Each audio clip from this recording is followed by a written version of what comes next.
Big four இஎன்டுவில் எனக்கு articleship கிடச்சுன்னு சொன்னேன்ல, நான் வந்து அப்போவே கிளியர் ஆகிட்டேன். எப்போது நான் ஆர்டிகல்ஷிப் ஜாயின் பண்ண 3 மாதத்தில். ஓகே, 3 மாதத்தில் கிளியர் பண்ணிட்டேன் என் மைண்டு. இல்லை நம்ம வந்து சிஏ முடிச்சதுக்கப்புறம் ஒரு சிஏ பண்ணுறவருக்கான இந்த ஆடிட்டோ, இந்த டேக்ஸோ, இந்த கன்சல்ட்டிங்கோ, இந்த ஃபார்ம் போடுறது எதுவுமே நம்ம பண்ணக்கூடாது. நம்ம பிஸ்னஸ் தான் பண்ணணும். நிறைய பிஸ்னஸ் தான் பார்த்துட்டு இருந்தோம். ஃபஸ்ட்டு பிஸ்னஸ் நான் சொல்கிறேன். ஃபஸ்ட்டு வந்து கார் வாஷ் பிஸ்னஸ். ஒரு நாள் என்னாச்சுன்னா, நான் அப்பார்ட்மெண்ட்லேருந்து அசோசியேஷன் எங்கள் 2 பேரையும் கூப்பிட்டாங்க. நேரில் கூப்பிட்டு, உங்களுக்கு பிஸ்னஸ் பண்ண தெரியலனா பண்ணாமல் இருக்கணும். நீங்கள் தேவையில்லாமல் வந்து பண்ணிவிட்டு இப்படி பண்ணுறது எங்களுக்கு பிடிக்கலன்னு சொல்லிட்டு எங்களை இன்சல்ட் பண்ணிவிட்டு அந்த கான்டாக்டை கிழிச்சு எங்கள் மேலே தூக்கி போட்டாங்க. எனக்கு பயங்கர இன்சல்ட்டிங்காக இருந்தது. அதாவது தொடச்சி போட்டு அடுத்து என்ன பண்ணான்னு இறங்கணும். ஒரு நோட் புக்ஸ் பிஸ்னஸ் அப்படின்றது ஒன்று யோசிச்சேன். ஸோ அகைன் நானும் யாருனும் வந்து திரும்ப பைக் எடுத்துக்கிட்டு ஹெல்மெட்டு போட்டுப்போம். அப்படியே ஒரு அகாடமியாக ஏறி இறங்கணும். அகைன் இன்சல்ட்டு தான் எல்லா இடத்துலையும். அந்த மாதிரி ஒரு அகாடமியில் தான் அபிலாஷ் சார் நான் மீட் பண்ணேன். அபிலாஷ் சார் அங்கே ஒரு மெயின் பொசிஷனில் இருந்தார் அங்கே. ஓகே, இந்த மாதிரி நான் அகாடமியாக ஏறி இறங்குவேன்.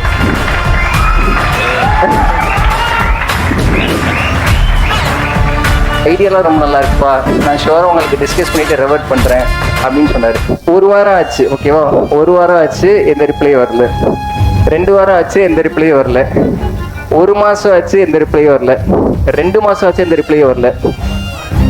நான் மெசேஜ் அனுப்பிச்சா அவர் பார்க்கல, மெசேஜஸ் பார்க்கல. கால் பண்ணால் அபிலாஷ் சார் எடுக்கல. ஓகேவா, நேரில் போனேன். நேர்லலாம் போனால் அங்கே வந்து ஆஃபீஸ் வந்து சார் வந்து ஊரில் இருக்காரு அப்படின்னு சொல்லி அனுப்பிச்சிடுவாங்க. ஸோ அந்த மாதிரிலாம் நான் நிறைய வாட்டி 2-3 வாட்டி 4-5 வாட்டி நேரில் போனதுக்கப்புறம் ஒரு நாள் ஆஃபீஸில் இருந்தார், மாட்டிக்கிட்டார். ஓகேவா, அவர் ஏதோ டென்ஷன் ஆகிட்டாருன்னு நினைக்கிறேன் இன்னைக்கு. அவர் என்ன பண்ணாருன்னா, ஏதோ ஒரு பொண்ணு அனுப்புனார் கீழே. ஓகேவா, ஏதோ ஒரு பொண்ணு வந்துட்டு, சாருக்கு வந்து இன்னொரு 2 months கிளாஸ் இருக்குது, நீங்கள் எதனாலும் 2 மாதம் கழிச்சு வந்து பார்த்துக்கோங்க அப்படின்னு சொல்லிட்டாரு. யார் அந்த பொண்ணுன்னு கேட்டிங்கன்னா, உங்கள் ஸ்ருதி மேம் தான் அந்த பொண்ணு.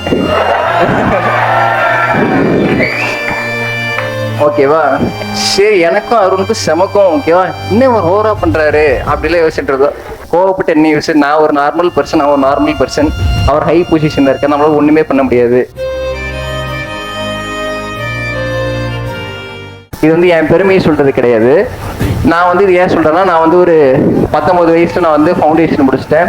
20 வயசுல இன்டர் முடிச்சிட்டேன். 20 வயசுலேயே நான் வந்து ஆர்டிகல்ஷிப் ஜாயின் பண்ணிட்டு 20 வயசுல அந்த பிஸ்னஸ் ரிலேட்டடாக இறங்கினேன். அந்த கார் வாஷு, அதுமாதிரி இந்த நோட் புக்கு, அதேமாதிரி நிறைய இன்னும் 2-3 பண்ணேன்.